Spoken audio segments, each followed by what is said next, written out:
नमस्ते।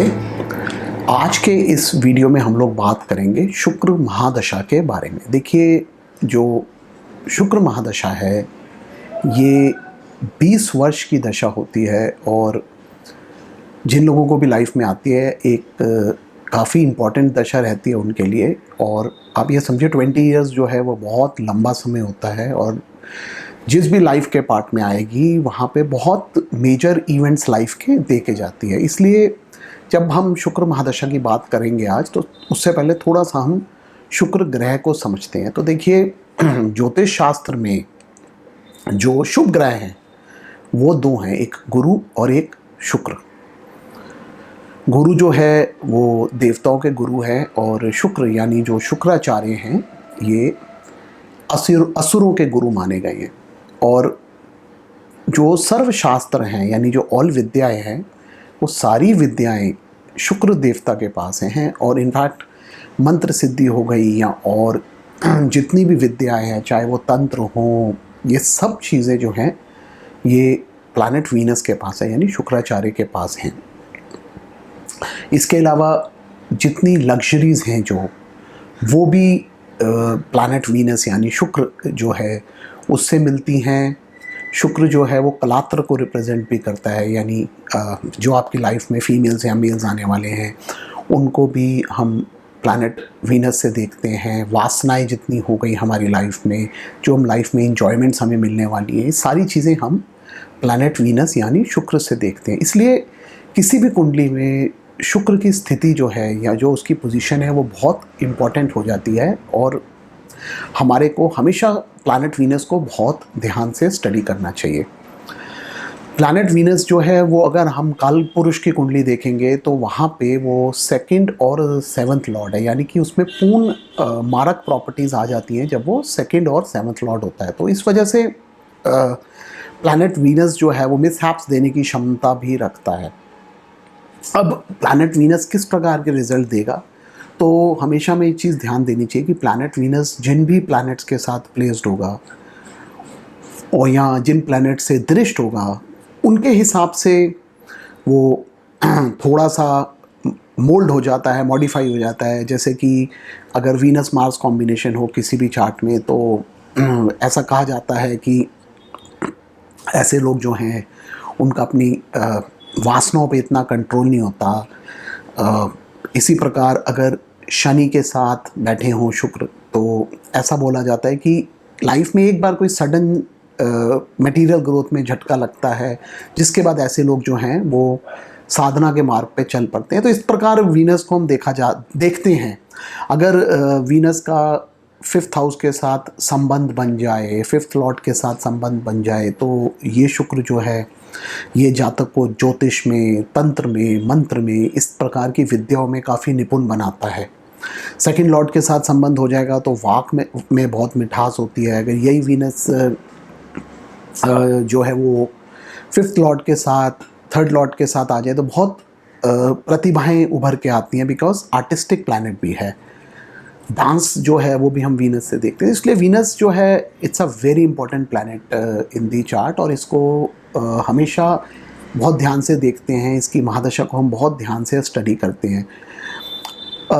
अगर शुक्र ऊंच का होता है किसी कुंडली में तो ऐसे लोग जो हैं उनके पास लाइफ में बहुत लग्जरीज होती हैं और उनका लग्जरीज में बहुत इंटरेस्ट होता है, लेकिन वहाँ पे ये गारंटी नहीं होती कभी भी कि ऐसे लोग जो हैं वो उनका लाइफ में हमेशा अच्छा ही होता रहेगा। बिकॉज कई बार क्या होता है, वो लग्जरीज में इतना ज़्यादा इंडल्ज हो जाते हैं बिकॉज ऑफ एक्सॉल्टेड वीनस कि it becomes a Doom for them, यानी भोग विलास की वजह से डूब जाते हैं। इसी प्रकार अगर शुक्र नीच का हो किसी कुंडली में, बहुत लोग जो हैं वो इससे घबराते हैं कि नीच का शुक्र है हमारी कुंडली में तो प्रॉब्लम्स तो नहीं देगा, तो ऐसा ज़रूरी नहीं है।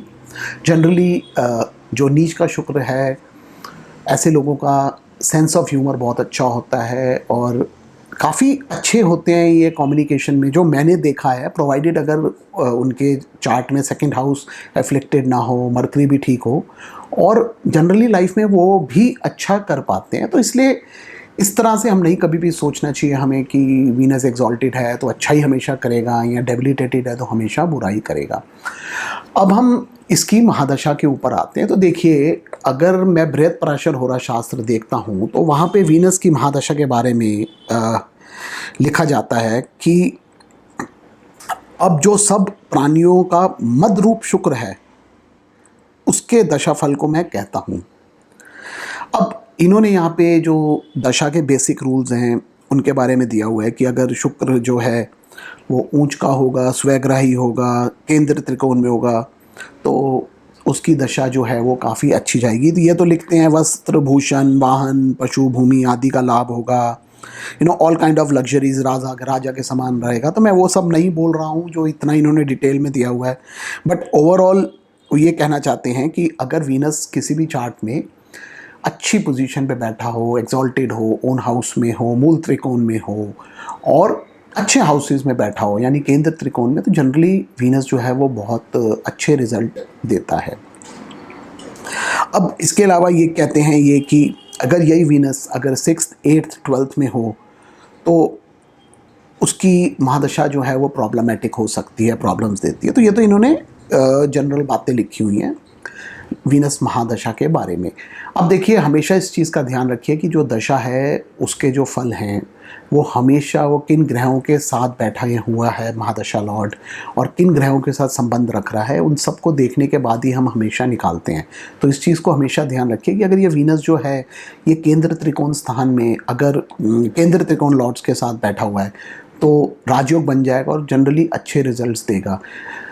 जैसे फॉर एग्जांपल इन्होंने यहाँ पे एक पॉइंट और दिया हुआ है बृहत्पराशर शास्त्र में, वो ये कह रहे हैं कि अगर शुक्र नवमेश या दशमेश के साथ होकर चतुर्थ या लगन में हो तो उसकी दशा में देश का या ग्राम का अधिपत्य, देवालय, जलाशय आदि निर्माण यानी ओवरऑल गुड रिजल्ट्स दे रहे हैं। तो मतलब वो ये कह रहे हैं कि Venus if being 9th and 10th Lord is placed in 4th और द लग्न, मतलब वही जो हम हमेशा बात करते हैं, जो मेरा अगर आप राजयोग का भी वीडियो देखेंगे वहाँ पे मैं यही कहता हूँ कि कभी भी किसी कुंडली में केंद्र और त्रिकोण का संबंध बनेगा तो वो राजयोग होता है। तो यहाँ पे भी पराशर यही बोल रहे हैं कि अगर वीनस 9th या 10th लॉर्ड होके 4th लॉर्ड हाउस में या लगन में बैठेगा तो ऑटोमेटिकली जो हमारे राजयोग के प्रिंसिपल्स हैं उससे एक राजयोग बन जाता है, तो अच्छे रिजल्ट देगा। तो हमारे को अगर हम इस प्रिंसिपल को थोड़ा सा आगे बढ़ा दें तो यानी अगर वीनस जो है 4th लॉर्ड, लगन लॉर्ड है, 7th लॉर्ड है और साथ में वो केंद्र या त्रिकोण के साथ संबंध बना रहा है, जैसे मतलब बीइंग अ केंद्र lord if it is placed in the त्रिकोणा और it is placed with a त्रिकोण लॉर्ड, तो ऐसे केसेस में वो राजयोग बन गया और वहाँ पे वीनस जो है वो बहुत अच्छे रिजल्ट्स देगा। सिंपल बात है ये। तो ओवरऑल वीनस की दशा में ये लग्जरीज की बात कर रहे हैं, लेकिन जैसे मैंने आप लोगों को अभी पहले भी बताया कि वीनस अगर 5th लॉर्ड के साथ संबंध बनाता है, और मैंने इन प्रैक्टिस भी देखा है कि Venus is placed in the 5th house और if Venus is placed in the 11th house having relation with Jupiter और 2nd लॉर्ड, ऐसे केसेस में मैंने देखा है कि ये लोग जो हैं ये तंत्र में, मंत्र में काफ़ी अच्छे रहते हैं। दूसरी बात, अगर वीनस का राहु के साथ संबंध बन जाए तो देखिए वो जिस ट्रेडिशन में पैदा होंगे उस ट्रेडिशन से हट के दूसरे ट्रेडिशन में जाके उस ट्रेडिशन की विद्याओं को समझेंगे, पढ़ेंगे और उन साधनाओं को करेंगे। दूसरी चीज़ और जो देखी है, जैसे बहुत लोग वीनस राहु कॉम्बिनेशन से भी डरते हैं कि वीनस राहु बन गया तो प्रॉब्लम देगा, ऐसा ज़रूरी नहीं है। उसका मतलब ये है कि वो अनऑर्थोडॉक्स हो जाते हैं, मतलब जो अपने ट्रेडिशंस हैं, अपनी जो आपकी फैमिली कन्वेंशन है उसके हट के बाहर जाते हैं। तो हमारे को आज के टाइम पे, मॉडर्न टाइम में थोड़ा सा मीनिंग्स को चेंज करना पड़ेगा और उस हिसाब से समझना पड़ेगा। दूसरी चीज़ और जो देखी है मैंने कि अगर वीनस राहु के साथ प्लेस्ड होता है किसी चार्ट में, बिकॉज वीनस कलात्र कारक है यानी आपकी चार्ट में आपके स्पाउस को भी रिप्रेजेंट करता है, तो अगर राहु के साथ संबंध होगा तो ऐसे लोगों का जो कनेक्शन होगा वो आउटसाइडर्स यानी फॉरेनर्स के साथ, या बहुत आप ये समझिए अगर वो टिपिकल ट्रेडिशनल फैमिली के हैं तो नॉन ट्रेडिशनल फीमेल के साथ या मेल के साथ उनका रिलेशनशिप बनेगा। तो इस तरह की चीज़ें भी देखने को मिलती हैं अगर वीनस राहु बैठा हो। तो इस प्रकार हम इस प्रिंसिपल को थोड़ा सा अपने हिसाब से एक्सटेंड कर सकते हैं और रिजल्ट्स आपको मिलेंगे। अब आगे अगर मैं देखूँ बृहत्पराशर शास्त्र में तो वो बोलते हैं कि इसी प्रकार शुक्र की अंतर्दशा के फलों को भी देखना चाहिए। यानी अगर वीनस की आप अंतर्दशा किसी चार्ट में आती है तो थोड़ा सा हमारे को सिमिलर पैटर्न में उसके रिजल्ट्स भी देखने हैं, लेकिन उस केस में एक हमेशा ध्यान दीजिए, जब भी आप अंतर्दशा के रिजल्ट्स को पढ़ रहे हैं तो लगन जो है वो महादशा के जो लॉर्ड है उसको मान के चलिए। फॉर एग्जाम्पल, अगर किसी के चार्ट में वीनस 11th हाउस में बैठा हुआ है फॉर एग्जाम्पल, और दशा उनकी किसी सेकंड हाउस में जो प्लैनेट प्लेस्ड है, सपोज कीजिए वहाँ सैटर्न प्लेस्ड है, उसकी चल रही है, तो सैटर्न से वीनस जो है 10th हाउस में हो गया। तो हम जब रिजल्ट्स को पढ़ेंगे तो हमारे को इसको इसी प्रकार पढ़ना पड़ेगा। मतलब सैटर्न को हम लगना मान के वहाँ से वीनस को 10th में देखेंगे और उस हिसाब से रिजल्ट्स पढ़ेंगे जो मैंने आपको बताए हैं।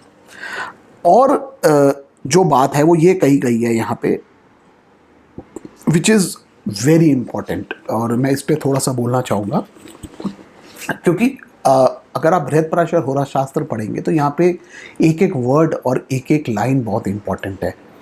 इन्होंने इस लाइन के ऊपर काफ़ी इम्पोर्टेंस दी है कि अगर किसी भी चार्ट में वीनस 2nd या 7th लॉर्ड बन जाते हैं तो ऐसे लोगों को मृत्युंजय जाप या वीनस से रिलेटेड दान करने चाहिए। अब यहाँ पे तो इन्होंने गौदान वगैरह के बारे में दिया हुआ है, और ये भी कहा गया है कि मृत्युंजय जाप कराइए, बिकॉज वीनस जो है, जैसे मैंने अभी इस वीडियो के स्टार्ट में ही बताया था कि वीनस इज़ अ नेचुरल मारका, बिकॉज काल पुरुष की कुंडली जो मेष से स्टार्ट होती है वहाँ पे वीनस जो है वो 2nd और 7th लॉर्ड है।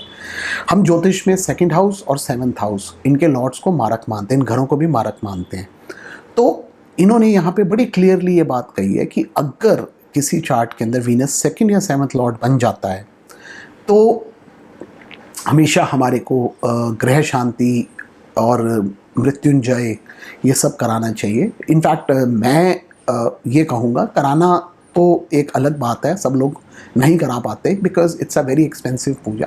अगर आप खुद भी अगर मृत्युंजय का जाप कर रहे हैं तो it is as effective, because मैंने हमेशा देखा है और ये मेरा बिलीव भी है कि आप खुद अगर कोई भी चीज़ अपने आप परफॉर्म करेंगे तो उसके आपको हमेशा अच्छे रिजल्ट्स मिलते हैं। तो इसलिए अगर वीनस 2nd या 7th लॉर्ड है या 2nd या 7th हाउस में भी प्लेस्ड है और उसकी दशा चल रही है तो हमारे को थोड़ा सा मृत्युंजय या नवग्रह शांति इस प्रकार की चीज़ें शांति कर्म करने चाहिए और वीनस से रिलेटेड दान करने चाहिए। अब गौदान तो देखिए सबकी क्षमता के हिसाब से नहीं होता है, तो what I suggest is that Venus की दशा चल रही है तो आप फ्राइडे को घी का दान कर सकते हैं, या फ्राइडे को अगर आप टेंपल भी जाएंगे और अगर देवी उपासना भी करते हैं तो वो भी काफ़ी इफ़ेक्टिव है।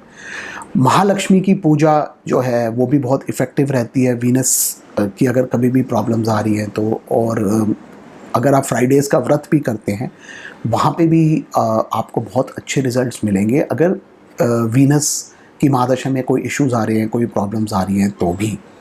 तो ये मेरे कुछ थॉट्स हो गए वीनस के बारे में। बाकी देखिए, जैसे कि पराशर में उन्होंने बोला हुआ है कि 6th 8th 12th हाउस में वीनस जो है वो इतने अच्छे रिजल्ट्स नहीं देता है। तो देखिए, इसके बारे में मैं ये बात कहूँगा कि जो मैंने इन प्रैक्टिस देखा है, अब देखिए लोग तो 6th में भी वीनस को ख़राब मानते हैं। इनफैक्ट मेरे अभी किसी वीडियो पे किसी ने लिखा भी हुआ था कि मेरा शुक्र जो है 6ठे में है, वो अच्छे रिजल्ट्स नहीं दे रहा है। तो मैंने जो इन प्रैक्टिस देखा है, ऐसा ज़रूरी नहीं है कि अगर वीनस 6th 8th या 12th में प्लेस्ड है तो ख़राब ही हमेशा रिजल्ट देखा। देखिए, हम जब चार्ट को देखते हैं तो हमें उसको इन टोटलिटी देखना पड़ता है। इनफैक्ट मैंने ऐसे केसेस भी देखे हैं जहाँ पे वीनस 6th में प्लेस्ड है और ऐसे जिनका चार्ट था वो एक ऑल इंडिया कंपटीशन में compete करके उन्होंने एक बहुत हाई गवर्नमेंट पोजीशन को हासिल किया, and it happened in the period of Venus mahadasha. Venus Rahu period उनका चल रहा था और वीनस जो है उस कुंडली के अंदर 6th हाउस में प्लेस्ड है। ऐसे रिजल्ट्स भी आपको देखने को मिलेंगे। सिमिलरली 8th हाउस वीनस जो है वो हेल्थ इश्यूज ज़रूर दे सकता है, बट ओवरऑल लाइफ में ग्रोथ भी देने की क्षमता रखता है। हाँ, मैरिज की अगर हम बात करेंगे वहाँ पे ज़रूर प्रॉब्लम्स आ सकती हैं अगर वीनस 8th में प्लेस्ड होगा। बट हमारे को, जो मैं हमेशा बात करता हूँ कि कोई भी ग्रह को जब हम स्टडी कर रहे हैं, हमारे को उसकी प्लेसमेंट के साथ साथ एस्पेक्ट्स, कंजंक्शंस, हर चीज़ देखनी चाहिए। फिर अगर उसकी पोजीशन नवांशा में इम्प्रूव हो रही है कि नहीं हो रही है वो भी देखना चाहिए, बिकॉज कई बार क्या होता है ग्रह मेन चार्ट के अंदर इतना अच्छा प्लेस नहीं होता है, लेकिन नवांशा में जाके वो बहुत अपनी पोजीशन को इम्प्रूव कर रहा होता है। तो हमारे को वो चीज़ भी हमेशा देखनी चाहिए और उसके बाद ही किसी रिज़ल्ट के ऊपर आना चाहिए। मतलब खाली एक ग्रह को पकड़ के हम कभी भी रिज़ल्ट्स नहीं देते।